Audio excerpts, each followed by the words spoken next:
नमस्कार दोस्तों, एस की स्टोरी चैनल में आप सबका हार्दिक स्वागत है। सुभद्रा कुमारी चौहान की कहानी कल्याणी। विवाह के बाद नववधु को लेकर जब बैरिस्टर रामधरण घर लौट रहे थे, तब रास्ते में ही एक रेल दुर्घटना हो गई। कई बाराती घायल हो गए। दो का तो घटना स्थल पर ही अंत हो गया। मरने वाला एक लॉ का विद्यार्थी था और दूसरे थे स्वयं बैरिस्टर रामधरण। मृत्यु के कुछ क्षण पहले एकाएक रामधरण ने आंखें खोलकर चारों तरफ देखा। पास ही बैठे हुए अपने मित्र जय कृष्ण से कहा, कल्याणी को तुम्हें सौंपता हूँ। यह चाहे तो इसका विवाह भी कर देना, इसे कोई कष्ट न होने पाए। अधिक वह कुछ न बोल सके और उनका प्राणांत हो गया। घायल बारातियों के साथ नववधु कल्याणी को लेकर जय कृष्ण घर आए। 2 दिन पहले कल्याणी के सौभाग्य पर बहुतों को ईर्ष्या हुई थी। आज घर घर में उसके दुर्भाग्य की चर्चा थी। उसका मुंह देखना तो दूर, सौभाग्यवती स्त्रियां उसकी छाया से भी डरती थी। वे सोचती, ये स्त्री कितनी अभागी है कि इसके परिवार में तो कोई था ही नहीं। विवाह का कंगन भी न छूट पाया था और वैधव्य मुंह बाएं निगल जाने को खड़ा हो गया। वरना क्या उसी दिन उसी ट्रेन में रेल दुर्घटना होनी थी? कुछ भी हो, घर घर बड़ी बूढ़ी स्त्रियों में यही चर्चा थी कि यह अपने सत्यानाशी पैरों से जिस घर जाएगी, उसी घर में कोई दिया जलाने वाला न रह जाएगा। धीरे धीरे यह बात जय कृष्ण की पत्नी मालती ने भी सुनी। पति और संतान के लिए हिंदू नारी क्या नहीं कर लेती। उसके कल्याण के लिए अपना तन मन सब कुछ निछावर कर सकती है प्रसन्नता से। और जिस बात में उनके किंचित मात्र भी अहित की शंका होती है, वह काम हिंदू नारी कभी नहीं कर सकती। मालती का जी अंदर ही अंदर घबरा उठा। वह क्या करे? उसे तो अभागिन कल्याणी पर भी दया आती थी, किंतु जिस दिन जय कृष्ण को जरा सिर दुखता था, बच्ची उपमा जरा सी अनमनी हो जाती, उस दिन ऐसा जान पड़ता जैसे कल्याणी का दुर्भाग्य मुंह खोले उसे निगलने को दौड़े आ रहा हो। पर उपमा को अपनी चाची कल्याणी बहुत अच्छी लगती थी। कल्याणी के आने के बाद उपमा सदा उसी के पास रहती, खेलती, उसी के हाथ से नहाती और दूध पीती। रात में सो जाने के बाद ही मालती उसे ले जा सकती थी। वह बालिका जागते में अपनी चाची को छोड़ना ही ना चाहती थी। मालती को यह बात पसंद नहीं थी। वह नहीं चाहती थी कि उपमा उससे इतनी हिल मिल जाए। दबी जबान में उसने कई बार पति से कहा, कल्याणी को कहीं भेज दो। किसी जवान की विधवा आज 6-6 महीने से अपने घर में है, लोग क्या कहते होंगे। और जय कृष्ण सदा हंसी में टाल देते, तुम क्यों घबराती हो, कहने वाले मुझे ही तो कहेंगे। विधवा जवान हो या बूढ़ी, तुम्हें तो कोई कुछ भी ना कहेगा। किंतु जिस बात से मालती सबसे अधिक डरती थी, वह बात जय कृष्ण से कभी ना कह सकी। वह कैसे कहे कि वह भी इन बूढ़ियों की बात पर विश्वास करती है। उसे रात दिन अपने पति और बच्ची की अमंगल की आशंका बनी रहती है। धीरे धीरे 7 महीने बीत गए और जय कृष्ण कुछ भी निश्चय ना कर सके कि वे कल्याणी के लिए क्या करें। एक दिन नगर के किसी प्रतिष्ठित व्यक्ति के मर जाने से ऑफिस बंद हो गया और वे समय से बहुत पहले घर आ गए। नीचे कोई ना था, ऊपर उपमा की आवाज आ रही थी। सोचा वे लोग ऊपर होंगे। ऊपर गए। सीढ़ियों पर चढ़ते ही देखा कल्याणी नहाकर बाल सुखा रही है। खूब लंबे घने काले केशों के बीच गोरा गोरा मुंह बिल्कुल चांद सा लग रहा था। बड़ी बड़ी आंखों में एक विशेष प्रकार का आकर्षण था। ऐसा सौंदर्य तो जय कृष्ण ने कभी देखा ही न था। अंग प्रत्यंग से यौवन जैसे फूटा सा पड़ता था। क्षण भर निहारने के लोग जय कृष्ण स्वर्ण न कर सके और तभी कल्याणी की नजर जय कृष्ण पर पड़ी। उसने सिर ढक लिया। लज्जा की लाली उसके चेहरे पर दौड़ गई। उसका सौंदर्य दूना हो गया। इधर जय कृष्ण का अधीर मन बेकाबू हो चला। वे अब सीढ़ियों से ऊपर जाकर कुर्सी पर बैठ गए। कल्याणी से बोले, मुझे तुमसे कुछ बात करनी है कल्याणी। कल्याणी मरी जा रही थी। वह नहीं चाहती थी कि जय कृष्ण उससे ऐसे समय में कोई बात करे जब मालती घर में नहीं है। बात चाहे कुछ भी हो, पर मालती को संदेह जरूर होगा। यह कल्याणी जानती थी, इसलिए चुप थी। पर जयकृष्ण फिर बोले। उनकी आवाज भारी और स्वर कांप रहा था। कल्याणी, मृत्यु के समय रामधरन तुम्हें मेरे हाथों सौंप गए हैं। मेरा कर्तव्य तुम्हें सुखी बनाना है, किंतु सुख का मार्ग तुम्हें ही निश्चित करना होगा। कल्याणी ने आंखें उठाकर जयकृष्ण की तरफ देखा, किंतु देख न सकी। उनकी आंखों में उसने कुछ देखा। उसे अच्छी तरह न जान सकी कि क्या था, किंतु उस दृष्टि में कुछ था जिससे कल्याणी सिहर उठी। एक प्रकार की बिजली सी उसके सारे शरीर में दौड़ गई। यह उसका पहला अनुभव था। कल्याणी ने कहा, आप जो ठीक समझे करें, मैं कुछ नहीं जानती। अच्छा होता कि आप बहन जी के आने पर मुझसे बात करते। वे सुशीला बहन जी के घर गई हैं। अच्छा, उनके आने पर ही मैं बात करूंगा कल्याणी। कहते हुए जयकृष्ण बाहर चले गए। मालती को यह बात मालूम होगी या स्वयं कल्याणी कह देगी, किंतु अगर आते ही उपमा ने कह दिया कि बाबू चाची के पास ऊपर बैठे थे तो तुरंत तूफान खड़ा हो जाएगा। इसलिए कल्याणी उसे कहानी कहकर बहलाने लगी। कल्याणी को लेकर कभी घर में तूफान खड़ा हो जाता, तब उसका जी चाहता कि कहीं धरती फटे और वह समा जाए। वह नहीं चाहती थी कि वह उनके सुखमय जीवन में विषाद का कारण बने, इसलिए सबसे छिपी छिपी रहती थी। वह यही चाहती थी कि किसी को उसके अस्तित्व का पता न लगे। अभागिन नारी, जिसे परमात्मा ने सौंदर्य देते समय इतनी उदारता दिखलाई थी, उसके भाग्य में सुख का एक क्षण भी न लिखा था। सुशीला के यहाँ मालती को बहुत सी बातें सुनने को मिली। सुशीला की सास ने यहाँ तक कहा, दुल्हन, तुम्हें तो भी अच्छा लगता होगा। सहेली मिल गई है, पर वह कुलच्छनी है, तुम्हारा घर भी चौपट कर देगी। उस छूत को निकाल बाहर करो। मालती निश्चय करके लौटी थी कि आज वह जयकृष्ण से जरूर कहेगी कि अब वह कल्याणी को अपने घर में ना रख सकेगी। बहुत दिन रह चुके। लौटते ही उसने देखा कि जयकृष्ण कमरे में लेटे अखबार पढ़ रहे हैं। उसने अंदर आकर घंटी की बटन दबा दी। उपमा सो गई थी। कल्याणी नीचे आई। मालती ने उसे चाय तैयार करने को कहा। सोचा चाय पीने के बाद कहूंगी, किंतु रहा ना गया। दफ्तर पहुंची। जयकृष्ण ने अखबार रख दिया। पत्नी का वे बहुत आदर करते थे। मालती पास जाकर बैठ गई। बोली, मैं अभी सुशीला के घर गई थी। सब लोग इस बात से बहुत असंतुष्ट हैं कि हम लोग कल्याणी को अपने घर में रखे हुए हैं। वे लोग कहते हैं कि उसे कहीं और भेज देना चाहिए। जयकृष्ण की भ्रुकुटी टेढ़ी हो गई। उन्होंने कहा, तो जाकर उसे हाथ पकड़कर निकाल दो। उनके स्वर में रूखापन था। उन्होंने करवट बदल ली। मालती चुपचाप चली गई। उसने सोचा, जान पड़ता है कि यह जीवन भर के लिए यहाँ आई है। कल्याणी चाय तैयार करके चाय की मेज पर सजाकर ऊपर चली गई। चाय पीते पीते जयकृष्ण ने पत्नी से कहा, जिसे ईश्वर ने ही कष्ट देने में कोई कसर नहीं की, उसे हम और क्या कष्ट दें। मरते समय रामधरन उसे मेरे हाथों सौंप गए हैं। कुछ दिन और बीत जाने दो। 1 साल के बाद वह जो चाहेगी वही कर देंगे। पढ़ना चाहती है तो वहां भेज दूंगा। चाहेगी तो उसका पुनर्विवाह भी कर सकते हैं, पर वह मुझे या तुम्हारी बच्ची को नहीं खा सकती। बेफिक्र रहो। लोग कहते हैं बकने दो। दुनिया में हर किसी को प्रसन्न रखने की कोशिश करने वाला किसी को भी प्रसन्न नहीं रख सकता। मालती बोली, मैं यह नहीं कहती कि उसे आज ही कहीं भेज दो, पर 15 दिन बाद मुझे एक माँ के घर जाना पड़ेगा। मेरी भतीजी का ब्याह है। कल्याणी यहाँ अकेली रहेगी। जयकृष्ण बोले, अकेली क्यों रहेगी, उसे भी साथ ले जाना। मालती ने उत्तर दिया, साथ कैसे ले जाऊंगी?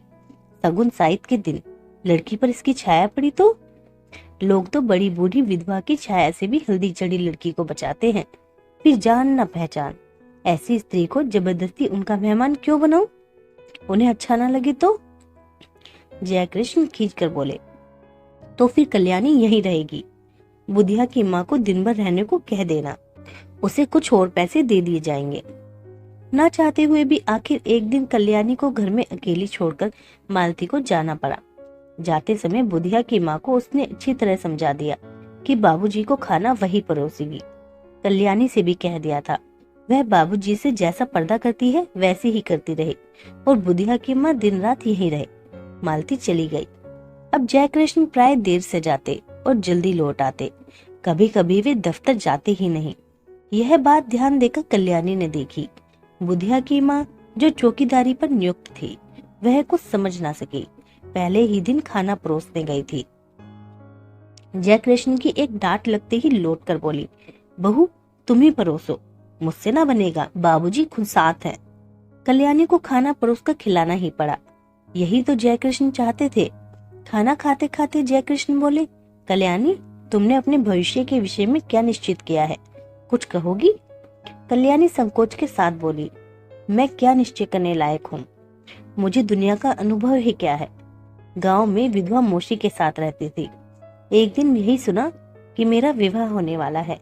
किससे होने वाला है नहीं जानती थी। फिर आप लोग ब्याहने आए और जो कुछ हुआ सब आपके सामने है। तब से आपके घर में ही आश्रय में हूँ। आपको छोड़कर, आपको इस घर को छोड़कर कहीं कोई मेरा अपना नहीं है। सुना है विधवा मौसी भी अब इस संसार में नहीं है। फिर मैं क्या निश्चय करूं, आप ही कहिए। जयकृष्ण बोले, शादी होना ना होना दोनों बराबर है। पति की तुमने अच्छी तरह शायद शक्ल भी न देखी होगी। पुनर्विवाह करना चाहोगी? कल्याणी बोली, पुनर्विवाह? विवाह से सुख मिलने वाला होता तो मेरे पति उसी दिन रेल से कटकर ना मर जाते। कहकर ठंडी सांस ले जयकृष्ण ने कहा, तुम्हारा यह ख्याल गलत है कल्याणी। जो कुछ होना होता है होकर ही रहता है। इसमें न तुम्हारा दोष है न तुम्हारे भाग्य का। मेरा तो विश्वास है कि जिस ईश्वर ने तुम्हें इतना रूप दिया है वह सुख भी देगा। हाँ, मार्ग तुम्हें स्वयं निश्चित करना है। तुम चाहो तो मैं तुम्हें पढ़ने के लिए किसी पाठशाला में भेज दूं। कल्याणी को हंसी आ गई। बोली, अब मैं बूढ़ी होने जा रही हूँ। छोटी छोटी लड़कियों के साथ बैठकर कैसे पढ़ूंगी, और पढ़ना आएगा भी मुझे? मैं तो निरी मूर्ख हूँ। यह हंसी ना थी, बिजली कौंध गई थी। जयकृष्ण ने कल्याणी को आज तक कभी हंसते ना देखा था। वे सिर से पैर तक सिहर उठे। बहुत संभल कर बोले, कोशिश करने से सब कुछ आता है कल्याणी। फिर भी तुम खूब सोच विचार कर मुझसे शाम को अपना निश्चय कहना। शाम को भोजन के बाद रात को बहुत देर तक कल्याणी और जयकृष्ण बात करते रहे। पहरे पर नियुक्त बुढ़िया पड़ी हुई खर्राटे भर रही थी। कल्याणी ने कहा, पति को मैं प्रेम न कर सकी क्योंकि संयोग और वियोग में केवल 2 ही दिन का तो अंतर था। हाँ, दया भाव से ही प्रेरित होकर उन्होंने मेरा पानी ग्रहण किया था, इसलिए उन पर मेरी अपार श्रद्धा पहले से ही थी। वह अब भी है, किंतु प्रेम से तो मेरा प्रथम परिचय उसी दिन हुआ जिस दिन आप सीढ़ियों पर चुपचाप खड़े थे। आप विश्वास मानिए कि मैं आपको जितने श्रद्धा भाव से देखती हूँ उतना ही आपसे प्रेम भी करने लगी हूँ। फिर भी आपके साथ मेरा पुनर्विवाह असंभव है। क्यों कल्याणी, तुम्हें आपत्ति क्या है? भर्राई हुई आवाज में जयकृष्ण ने पूछा और कल्याणी के हाथ अपने हाथ में ले लिए। कल्याणी ने तुरंत अपने हाथ छुड़ा लिया और संदिग्ध दृष्टि से जयकृष्ण की ओर देखा। जयकृष्ण को अपनी भूल मालूम हुई। दोनों कानों में हाथ लगाकर बोले, भूल स्वीकार करता हूँ, अब कभी ना होगी। फिर कुछ रुककर कहा, कल्याणी तुम मुझसे कभी ना डरना। तुम्हारी इच्छा के विरुद्ध मैं तुम्हें कभी ना छूऊंगा। पर यह बताओ कि जब पुनर्विवाह करने में तुम्हें कोई आपत्ति नहीं है और तुम मुझे प्रेम भी करती हो, तब तुम्हारा पुनर्विवाह मेरे साथ क्यों असंभव है? असंभव इसलिए है कि आप विवाहित हैं, कल्याणी ने निश्चय के स्वर में कहा। जयकृष्ण ने कहा, पर हिंदू शास्त्र के अनुसार एक पुरुष कई विवाह कर सकता है। फिर तुम वह सौभाग्य मुझे क्यों नहीं दान करती जो किसी दूसरे को मिलने वाला है? छी छी, कल्याणी बोली, आप क्या समझते हैं कि मैं किसी और से विवाह करूंगी? यह कभी ना होगा। मैंने एक बार जिससे प्रेम किया उसी से प्रेम करती हुई मिट जाऊंगी। हिंदू नारी प्रेम करना जानती है, वह प्रेम का प्रतिदान नहीं चाहती। मैंने प्रेम किया, करती रहूंगी। यह बात दूसरी है कि प्रेम की प्रतिमा तक ना मेरी पहुंच हो सकेगी, और यह तो अपना अपना भाग्य है। कहती हुई एक दीर्घ निश्वास के साथ कल्याणी ने जयकृष्ण की ओर देखा। जयकृष्ण ने कहा, कल्याणी तुम अपना ही अपना देखोगी या मेरा कुछ ख्याल करोगी? मैं पागल हो जाऊंगा। तुम्हारे बिना अब तो मुझसे एक पल नहीं काटा जाता, किंतु फिर भी तुम निश्चित रहना, मैं तुम्हें कभी हाथ ना लगाऊंगा जब तक तुम्हारी आज्ञा ना होगी। आधी रात को भी तुम मेरे पास उतनी ही सुरक्षित रह सकती हो जैसे सगे भाई के पास, क्योंकि मैं अधम नहीं हूँ, तुमसे प्रेम करता हूँ, तुम्हें पाने का इच्छुक हूँ, पर सत्य मार्ग से, कुमार्ग से नहीं। कल्याणी बोली, ना मैं अपना कुछ देखती हूँ ना आपका। सच यह है कि मैं मालती जीजी के सौभाग्य पर कुठारघात ना कर सकूंगी। उन्होंने मुझे कुसमय में आश्रय दिया है, जो कुछ बन सकेगा भला करूंगी, उनकी बुराई मुझसे ना हो सकेगी। उनके भले के लिए मुझे अपना बलिदान भी करना पड़े तो सहज कर दूंगी, मगर उनकी जिंदगी में कांटा बनकर ना रहूंगी, पर मेरा जीवन कंकट मैं बना दोगी। कहते हुए जयकृष्ण ने ठंडी सांस ली और सतृष्ण नेत्रों से कल्याणी की ओर देखा। कल्याणी ने कहा, यह सब मानसिक विकार है, कुछ दिनों में अपने आप दूर हो जाएगा। आप समझते हैं मुझे कम कष्ट हो रहा है, मैं नारी होकर भी सब कुछ सहने को तैयार हूँ। आप तो पुरुष हैं, कठिनाइयों से लड़ने के लिए ही आपका जीवन है। मैंने मालती जीजी को पत्र लिख दिया है, वे आती ही होंगी, उनके आते ही मैं आपसे विदा ले लूंगी।